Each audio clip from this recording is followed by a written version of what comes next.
So we'll start with alcohol use and abuse. So we're going to talk a little bit about receptors and endogenous chemicals. So receptors are the parts of the neurons in the nervous system that can be triggered or respond to particular substances. So not every neuron in our brain has receptors for every neurotransmitter. Some neurons have receptors for some, and other neurons have receptors for others. So the endogenous chemicals are the chemicals that are produced, prefix endo meaning within. They are generated within the body. So this is what our brain can produce on its own without any exogenous substance. So the maxim when we think about this is that every drug of abuse links to receptors already in the brain. No drug would serve us or work or cause any pleasure if we didn't have receptors in the brain. And we would not have receptors in the brain if we didn't have endogenous chemicals. If our brain didn't have chemicals already in there, like the ones that we might abuse, then we wouldn't have those receptors. So for example, cannabis, marijuana, stimulates cannabinoid receptors throughout the brain. So what do we have those receptors for? Opiates, painkillers, stimulate opioid receptors in the brain. So we have those already present.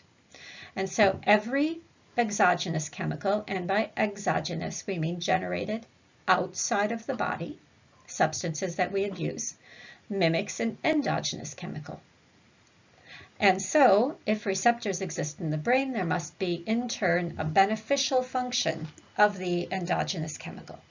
So what is that chemical there for? What do we have those receptors for? To receive the chemical. What is the chemical doing for us that's beneficial? We assume that things that exist within us are beneficial to our organism. So endogenous dopamine. And dopamine that's produced within our body. It's a neurotransmitter released from the nucleus accumbens linked to pleasure and motivation. Without dopamine, we wouldn't do anything, not even eat. Everything that we do that stimulates our dopamine reward pathway leads us to do it more. And it's a good process in place. So we get a surge of dopamine when we eat something, and initially foods on the earth were healthy, and so that dopamine was given to us for foods that were healthy or beneficial to us.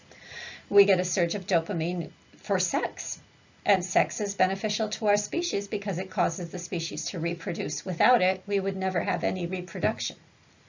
So this is the beneficial aspect of endogenous chemicals, and then dopamine as one example. So the reward pathway in the brain, so you can see that the nucleus accumbens is the source, and you can see that the dopamine production area is here. So it's being produced, it's going into this region that lights up when we have goal-directed motivated behavior, and then it goes up into our prefrontal cortex. So the prefrontal cortex is where our executive function takes place. It allows us to override brain impulses and set priorities, make good long-term goals. And since it's linked to dopamine, then we get a reward for those good long-term rewards. So dopamine motivates behavior based on an immediate experience of pleasure. Impulsive short-term goals it gives us. So we have to reset our dopamine reward pathway in order to get rewarded for those prudent long-term goals. But setting short-term goals along the way to our long-term goals can be a helpful thing, because then we'll get that dopamine reward. We have linkages in these regions that allow us to experience a motivator. Oh, those cookies look great, and then override it. But I feel lousy after I eat cookies, so I think I'll get some carrots instead. So we have this connection with our prefrontal cortex. We can think about the things that reward us. But unfortunately, these connections that allow us to override these impulses aren't fully formed until our mid-20s. So we have a lot more impulsive behavior and a lot more responsiveness to those short-term goals at earlier ages. So practice strengthens these pathways. So you can do this for your children. You can help them to get their rewards from their long-term goals, because as they practice that sort of thing, they will get better at it, and that'll help them later to be less susceptible to those short-term rewards and to have more responsiveness or ability to feel reward from long-term goals. So tolerance and withdrawal in the brain. So we can think of tolerance.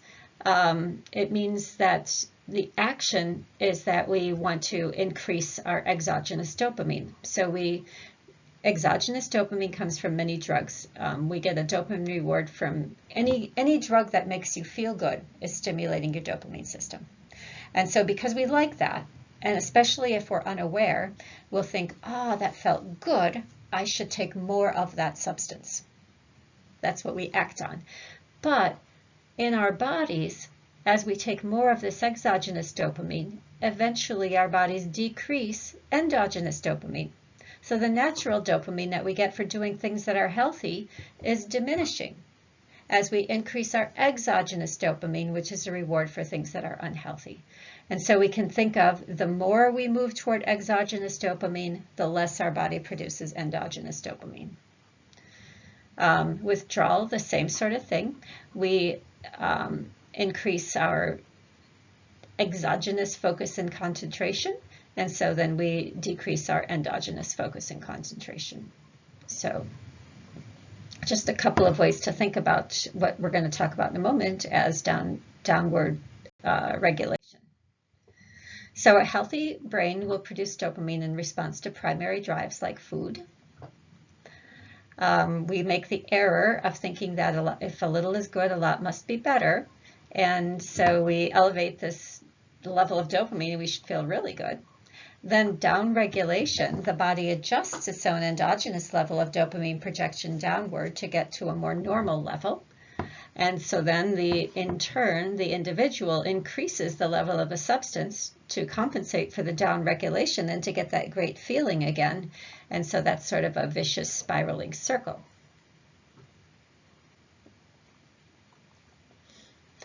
And so this repeats itself, and so we end up having this pattern of tolerance and withdrawal, tolerance and withdrawal.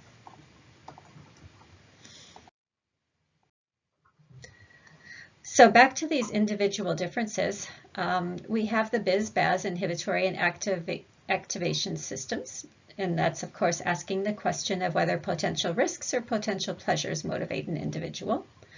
And then we also have sensation seeking, that is, to what extent does an individual embrace and seek sensation?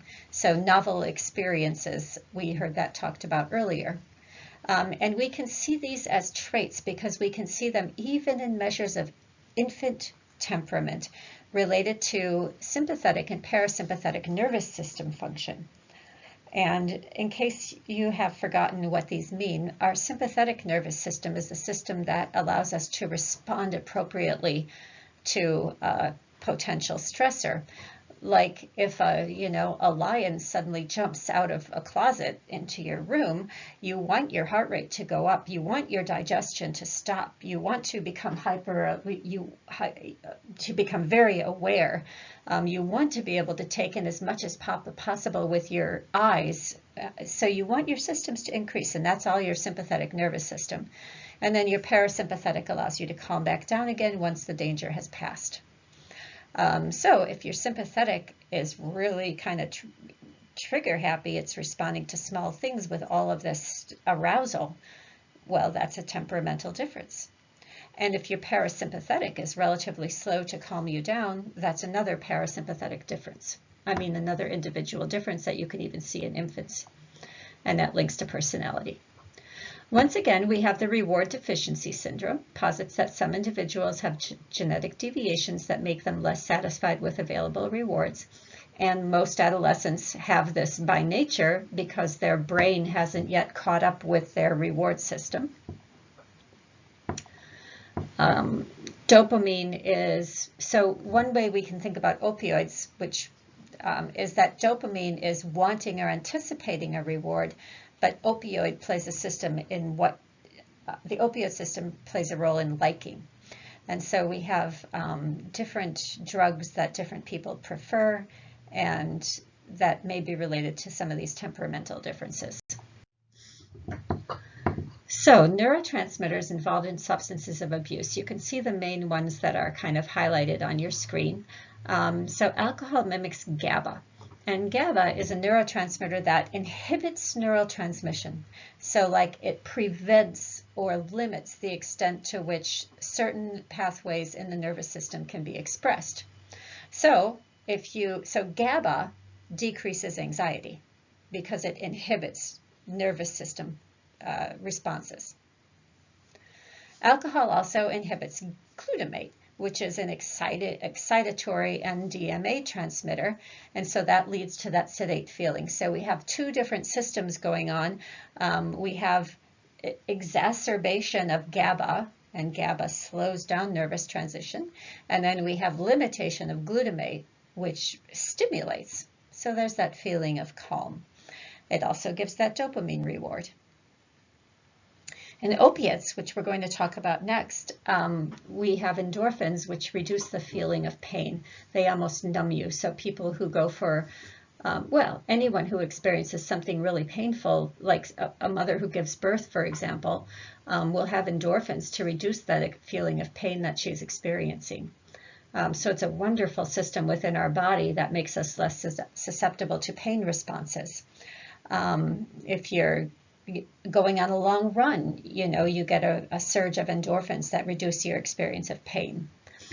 And opiates reduce GABA in the nucleus accumbens. So they allow dopamine to surge. So remember, GABA inhibits activity. And if GABA is in the nucleus accumbens, it's going to allow the dopamine to surge. Stimulants, which we can think of meth as a stimulant. We haven't talked about that much yet. It blocks presynaptic reuptake of dopamine, or serves as a selective dopamine receptor inhibitor. So it allows the dopamine to float around more and stimulate the brain with more pleasure response. Some drugs target the brain's pleasure center, like cocaine, for example, directly stimulates dopamine reward system, preventing reuptake. And so it allows, if you can picture the orange as being the dopamine receptors, you can see that because the drug, the cocaine, is blocking off the receptors, that the dopamine is just sitting there in the synapse, firing this really big reward. So the balance between excitatory and inhibitory neurotransmitters in alcohol use are shown right here. So under normal conditions, in picture A, we have a balance of inhibition and excitation. So we have certain things inhibiting nervous system firing and certain things exciting them. So short-term alcohol exposure tilts the balance toward inhibition. It enhances the function of GABA, as we've talked about, and decreases those excitatory neurotransmitters. So we have greater inhibition of the nervous system responses. But after long-term use, the brain attempts to restore equilibrium. And so the more we push down on and increase our inhibitory responses, the brain comes back and says, yeah, we have to keep this organism alive. So we're going to increase these excitation things back up and fight back against this. And that leads to this feeling of excitation, which is experienced as anxiety or nervousness. And then when you're withdrawing, that excitation it becomes too much. And so you become delirious, or maybe have a seizure, or maybe experience high anxiety because you've now thrown your system out of balance. And so eventually the hope is that you will come back into balance with these two excitatory and inhibitory processes balanced out.